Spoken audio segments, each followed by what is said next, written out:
Hello everyone, ఈరోజు ఈ వీడియోలో మనం పిండి వేసిన తర్వాత గ్రైండర్ని చాలా ఈజీగా ఒక్క నిమిషంలోనే ఎలా క్లీన్ చేసుకోవాలో చూసేద్దాం.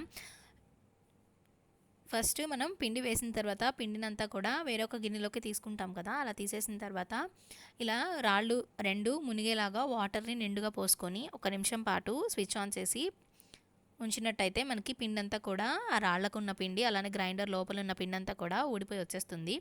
సో ఇలా ఒక నిమిషం ఆగిన తర్వాత స్విచ్ ఆఫ్ చేసేసి తీసి చూసినట్టయితే లోపల గ్రైండర్ అంతా కూడా చాలా నీట్గా క్లీన్ అయిపోతుంది. మనం ఎక్కువ శ్రమ పడకుండా చాలా ఈజీగా అండ్ ఫాస్ట్గా గ్రైండర్ని క్లీన్ చేసుకోవచ్చు అనమాట. స్విచ్ ఆఫ్ చేశాక అందులో ఉన్న వాటర్ తోటి ఒకసారి చేత్తో రుద్దినట్టయితే లోపల ఇంకేమన్నా కొంచెం పిండి ఉన్నా కూడా మొత్తం పోతుంది. తర్వాత నార్మల్ వాటర్ వేసి వాష్ చేసుకుంటే మీ గ్రైండర్ చాలా నీట్గా క్లీన్ అయిపోతుంది అనమాట. నా వీడియో కనుక నచ్చినట్టయితే లైక్ చేయండి, అలానే నా ఛానల్ని సబ్స్క్రైబ్ చేసుకోండి. Thanks for watching.